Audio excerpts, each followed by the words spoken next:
that started? My oldest brother Steve, when I was a child, played the guitar, and he had this black, I think Epiphone Les Paul kind of generic guitar, and I thought it was the coolest thing. He was into Styx and Uriah Heep and Santana and stuff like that, and he was just about the coolest guy I knew. He was 6 years older than me.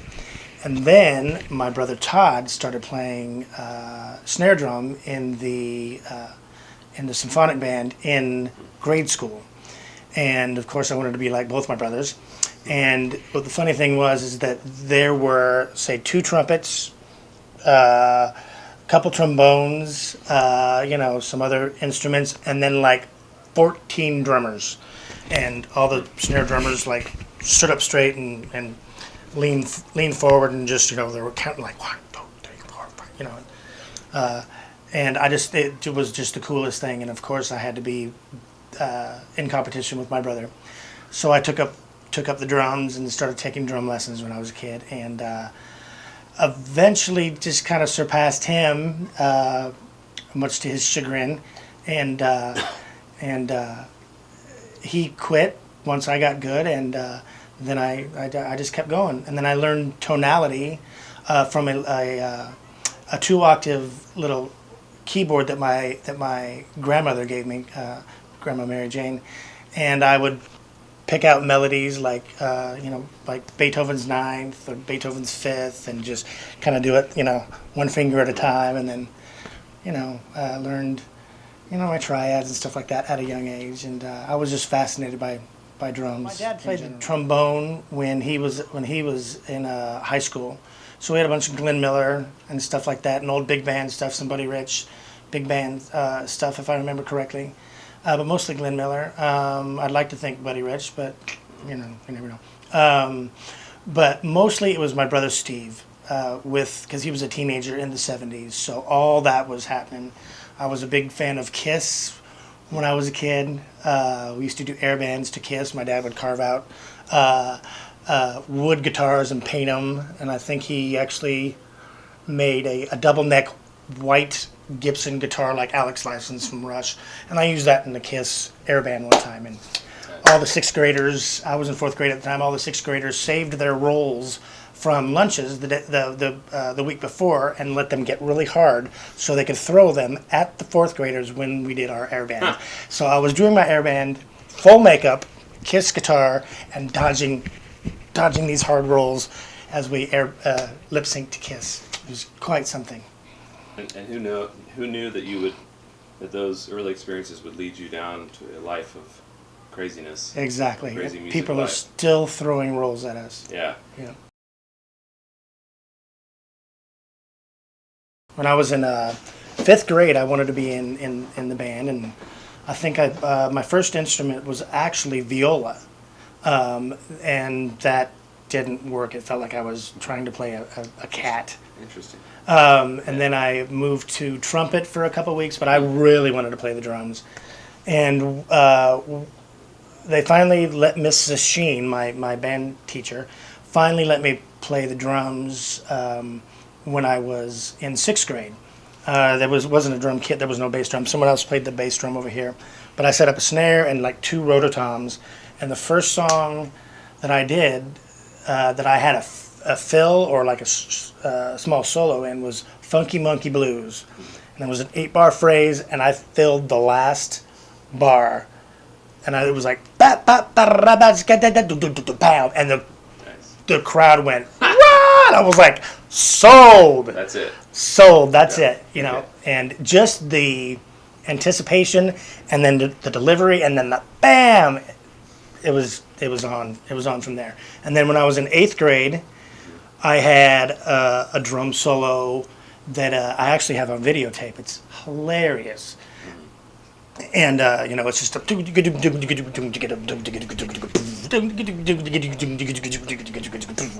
repeated maybe 20 times, and then at the end of it, bam, and the crowd goes wild, and the girls were screaming, and Yep. There you go. There it is. And there it was. So. As far as like traditional jazz, Coltrane, Miles, that stuff was later in college when I actually had the time to sit down and listen to it and learn it as a language. In my senior year, my friend took me to Metheny Group doing Still Life Talking. I had never really heard Metheny Group before, but like I said, I was into Michael Hedges. My best friend was a guitar player, so he would introduce me to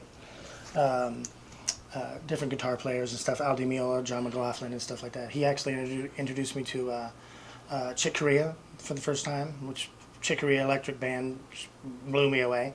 But watching the Pat Metheny Group, watching Where to Go come out, Metheny's drummer, and start Last Train Home, and they let him play for like 3 minutes before, and they just slowly walked in, and then, and it just sucked me in. It was like one of those. It's like the first time you feel the presence of God in the mountains. Everything got blocked out, and it was just like right there. It was tunnel vision, and it truly just like opened me up. And I just remember leaving that concert going, "What was that?" It was like someone had spoken a different language to me, but I understood it. Nice. And it was like I was just let in on a secret that not too many people know. The mixture of the dynamics and the textures and the different phrasing. I was actually able to feel the motion of music and how music was able to move me emotionally and like pull stuff out of me and like pull this emotion. I'm like, how is sound doing this? And like I'd close my eyes and I would see different colors when different chords or different timbres or whatever would happen, and it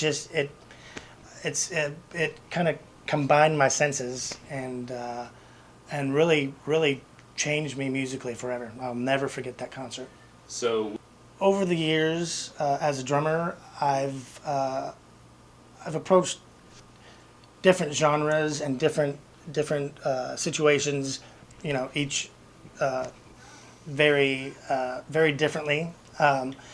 Sometimes my job is to stay right in the middle and support everyone else so they can kind of tell their story or play their part, and I just stay right in the middle. As far as like jazz and more say Brazilian jazz, Cuban jazz, and stuff like that, it's a little bit more slippery. What I really find interesting about Latin jazz is the trying to play right down the middle and hearing the different interpretations of how, say, the eighth note is swung and stretched, like Cubans do, and for me to stay right in the middle and hear that tug, but not go with that tug. Oh, okay.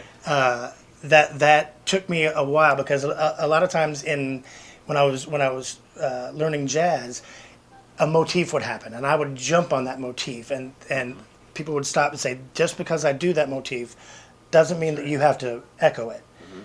Let me create that and you stay right here so I can play around you. And just over the years, maturity and trust is the biggest thing that I had to learn. And playing with people that I might be getting off point here, but playing with people that you can play what you can, and you're able to stretch, and you know that they're going to be there when you finish something. That's why playing with people like Will and Steve, and like when I was playing with like Mitch Watkins and Chris Marsh and stuff like that, just the trust was there because they kind of knew my voice a little bit and I knew theirs, so we could support each other. And that's the beauty of playing consistently with players like. So list some of the bands that you've. When I first moved to Austin, I started playing with Mitch Watkins' group, with Russ Scanlon and Chris Marsh and of course Mitch, and that was fantastic. We did everything under the sun and then some. One of the things I remember is I think I won't say Chris, but I think I might have been playing busy that night. So Mitch called Little Darling, which is very slow. Ba, ba, ba, ba, to slow stuff down. And then he gave me a solo at that tempo. In other words, to say, take a breath. Wow. Choose your notes. Take a breath. Don't be in such a hurry. We're here all night. We're here for the next 10 years. We're here for the next 20 years. Slow down. Yeah. And that was a big lesson. Played with a lot of groups through Will, such as Ian Moore, a group called Tamer with Christian Fernandez and Dave Pokingham, and Jose Galeano, who's now with Grupo Fantasma. All fantastic players. Christian Fernandez taught me so much about playing the drums. He would say, Brad, play this with your right hand. Okay, now play this with your left hand. Now play this with your right foot. Now play this with your left foot. Oh my. Now put them all together. Seriously. And I was like, Christian, can you do that? He's like, that's not my job. It's your job to do this, okay? Love it. I am the guitarist. You are the drummer. I just tell you what to do and you try to do it. I was like, ugh. So how would you figure that out? What did you go and practice? Very slowly, yes. Very slowly. And just, but I love it that he would say, because he wanted to hear a whole percussion section and for him to just say, do this with this hand, do this with, Is there any way you could demonstrate that right now? Anything? Yeah. Because I want to take the camera off. I mean, I'll edit it, but think of something where it could just be something simple. Like you said, do this. And, do you want to play it? Yeah, totally. This is the drum sets there. Okay. People will love this. One time, Brad. Okay. Yeah. So one time he wanted a 12/8 thing, and with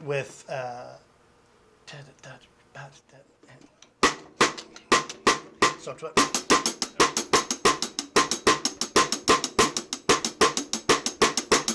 but he only wanted the first two beats of the triplet. So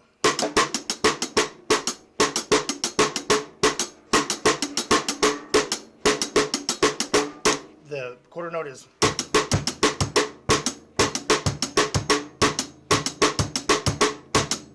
But he wanted an underlying 3 to it. 1, 2, 3, 1, 2, 3, 1, 2, 3. He wanted me to play the last two beats of that underlying 3, which turns out like this.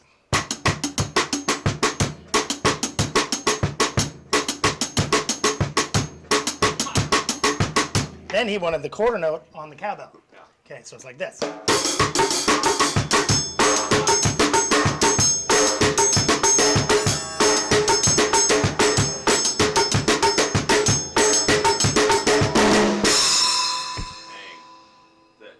That's the quarter note, the cowbell? Yeah, yeah. Nice. See, the way he layered that, So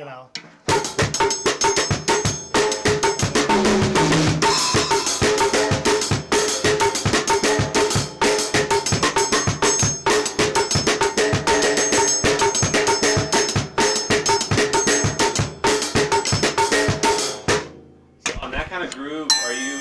That's pretty thorough composed. There's not much room for improvisation, right? Yeah, well, it's pretty thorough. to try to throw in fills, you have to be really careful because everything is like that's one of those beats where you're there to because you're representing 3 and 12, and the clave as well. So That's so cool. yeah, and like learning the Cuban stuff with Jose Galeano, learning how to play around his cowbells and where to put the tumbao. And being able to put some more jazz stuff in there with the cymbals, and Love it. yeah, that's a pretty cool beat, huh? Oh, it's so awesome. The 12/8 starting with that, and then you put the cow. As a drummer playing in a group, say at the Elephant, where I've had some of my best experiences with Steve Zirkle, John Fremgen, Chris Mars, Daniel Durham, and stuff like that, but the horns are in front of you, so a lot of the times when you're hearing their phrases, especially if you know their melody, you're hearing the melody or the horn lines just after the fact, and you're wanting to. It makes you want to pull back, but you have to. If you have a good bass player like the guys that I play with. Well, I always like the saying, doing what I should do rather than what I can do, and staying in the pocket and being supportive of other people. It's really interesting. When I was in La Tribu, we would play at La Tribu was a big salsa world beat band, but we would play at Cedar Street, and the horns would actually get off stage and go to the end of the courtyard and play their lines. Me and Carmelo and Tito and the rhythm section would stay on stage, Right.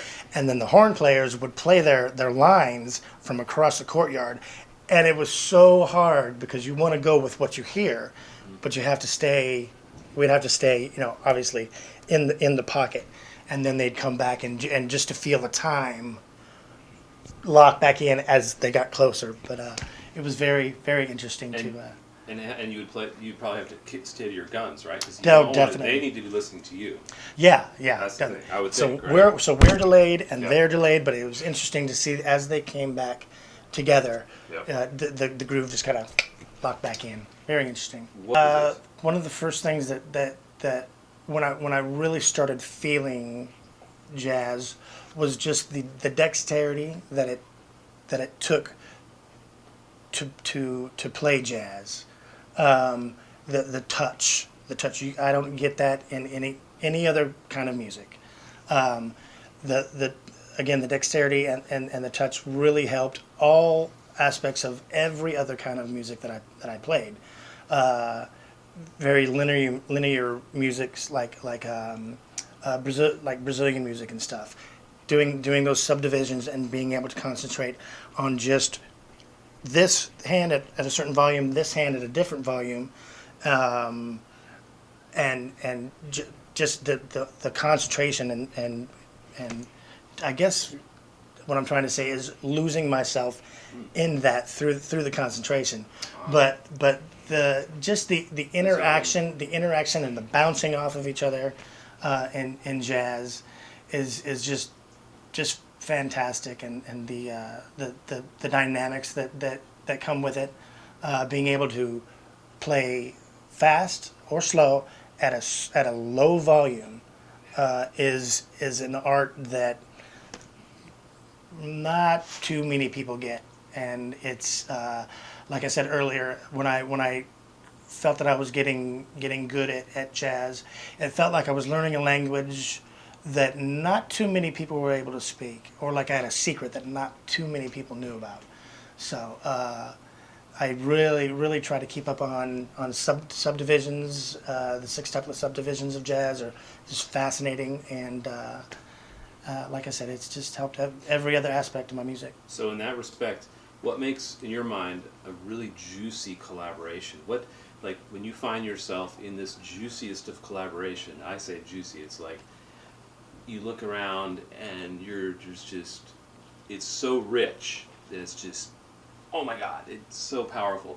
What can make one of the, like, describe how that can occur? What does it look like? What does one of those juicy collaborations look like?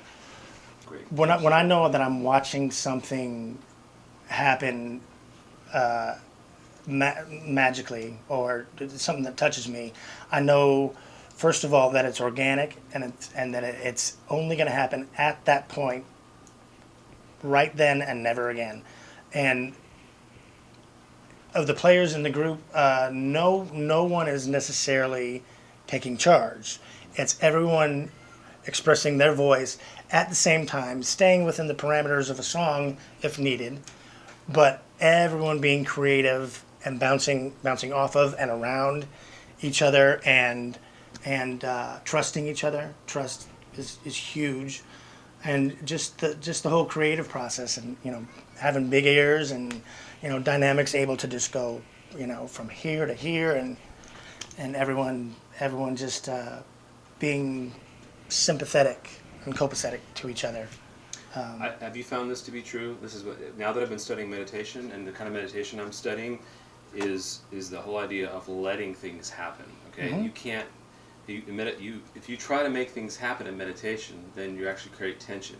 And I found that happens in music. If you go, I'm getting ready to do, I'm in 30 seconds I'm going to do something badass. Usually, it's not as good. Right, It's right. Yeah, and you kind of telegraph it. Right. Because if you're thinking about it, then you lose that moment. Yep. You're not in that moment. You're thinking of that moment.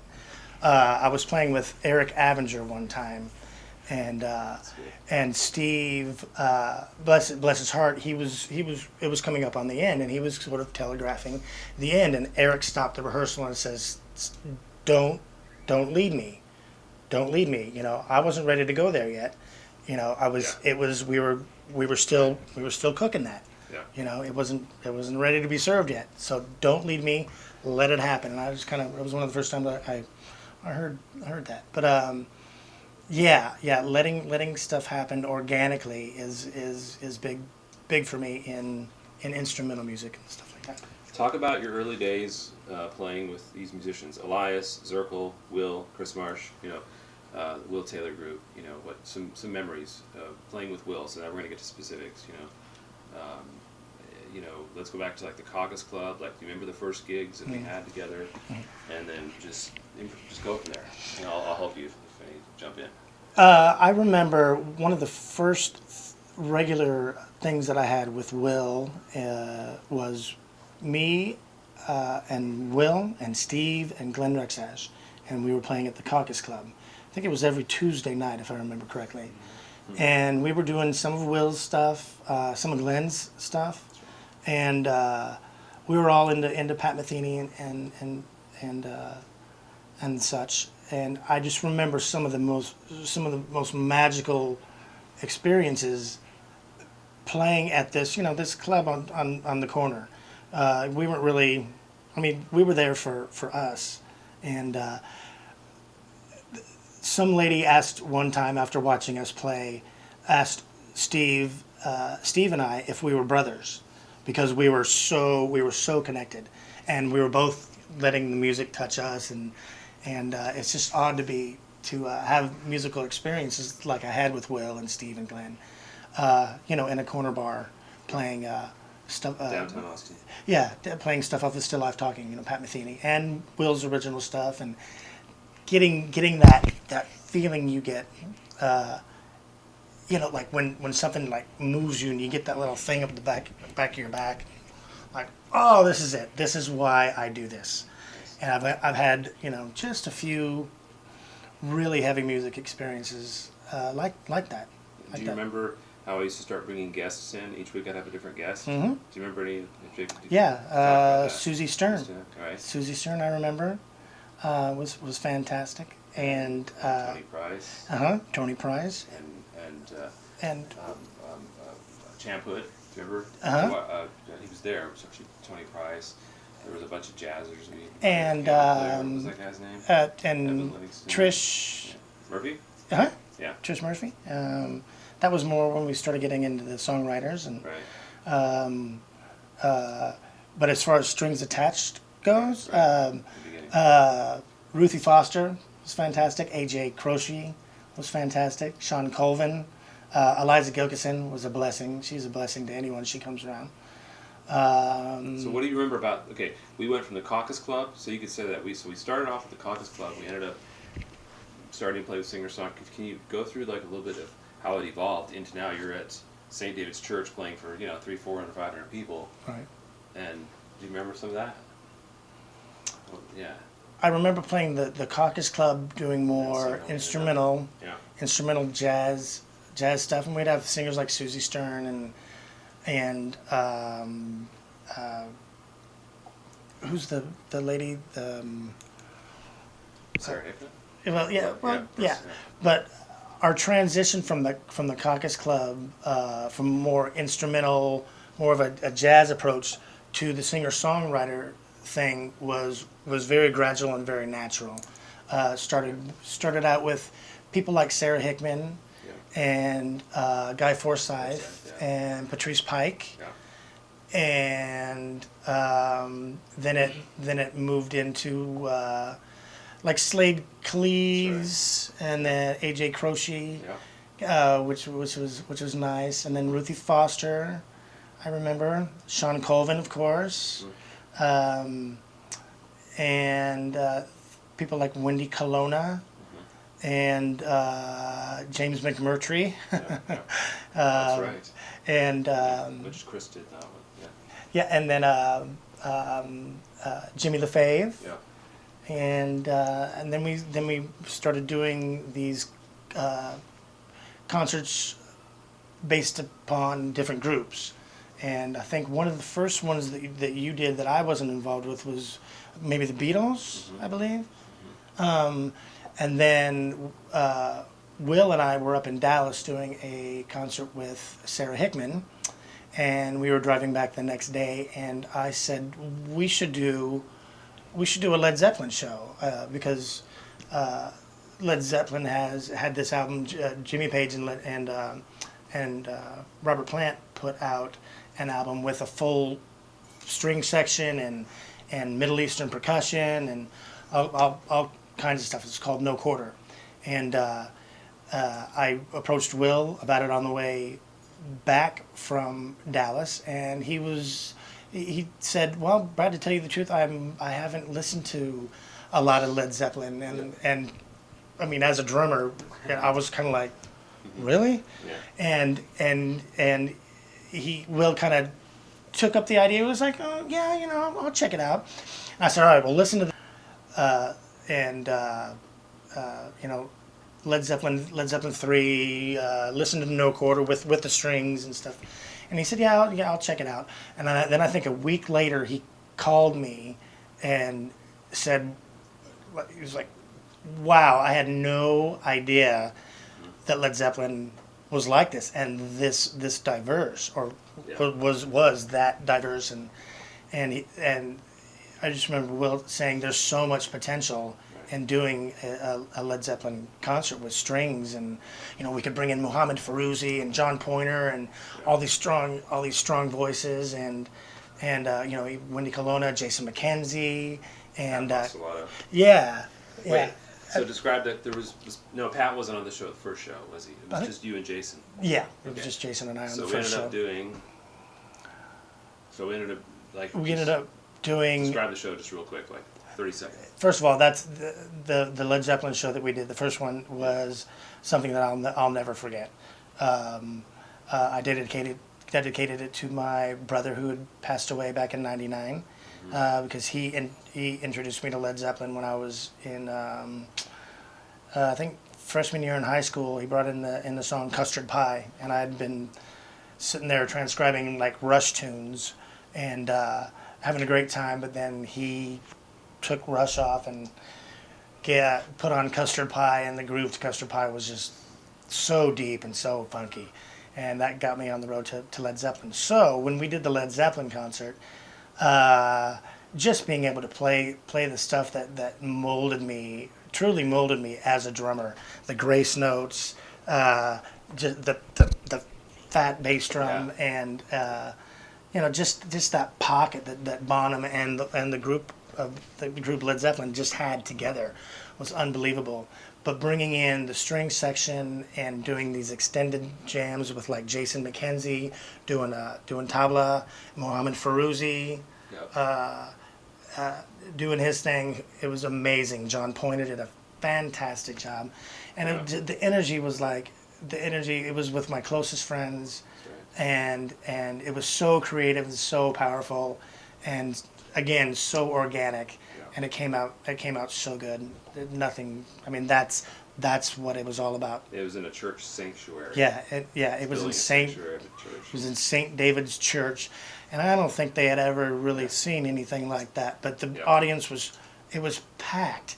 I think we did 2 nights, right? We did 3 shows. Nights. Yeah, 3 shows, 2 nights, and every show was packed, and like we'd come in from the back of the church, like Jason McKenzie playing the guitar, doing like going to California, and it was just tender and sweet and powerful sometimes, and just in your face, and they would back off, and it was like drinking a nice cup of tea. Yeah, I wish I had some. I had a guy that I saved all the comments from that show that I Did you really? got, and one of the guys said he was a radio DJ in the early '70s and late '60s and had tickets to all the major shows, and he had seen Robert Plant live and Zeppelin live, and Right. he said we were like if we were as good as them, we did it justice, you know. I saw that Did you see comment. that one? Yeah, I saw that comment. So, okay, that's good. That's some good stuff, man. This is great because I can actually get the music while you're talking, and I can show photos while you're talking from that Fantastic. show.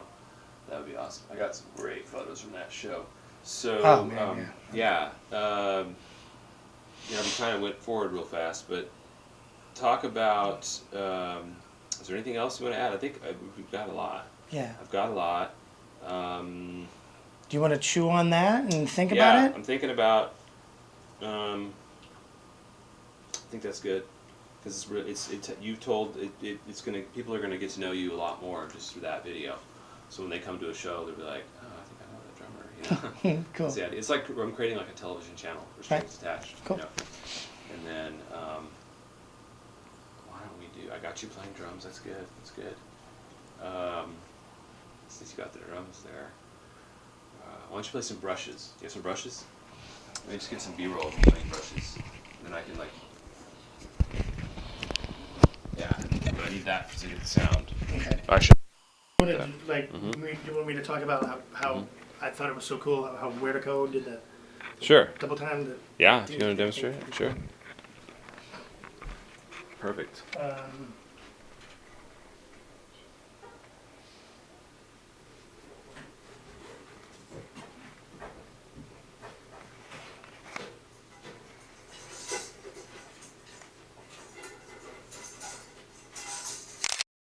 Good idea. What's the best way to get this? Do you need the mic on me? No, I got it. This one here is gonna pick it up good. But if it's me,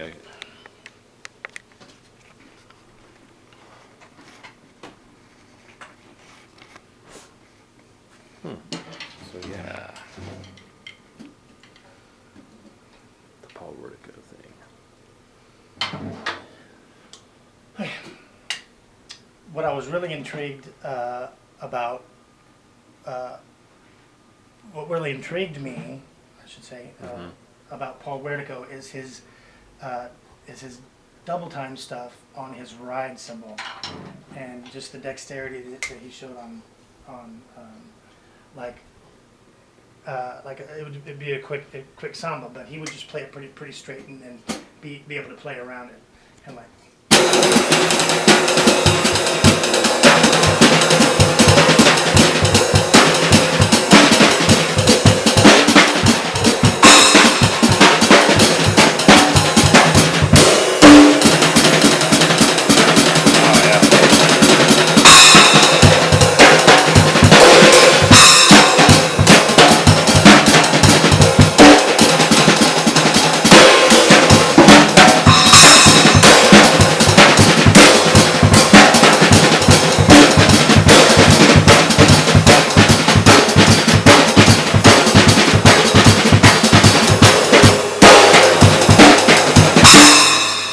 That's nice. You got a stick and a brush Yeah. for that Yeah. combo. I love So it. it does it. That's plenty.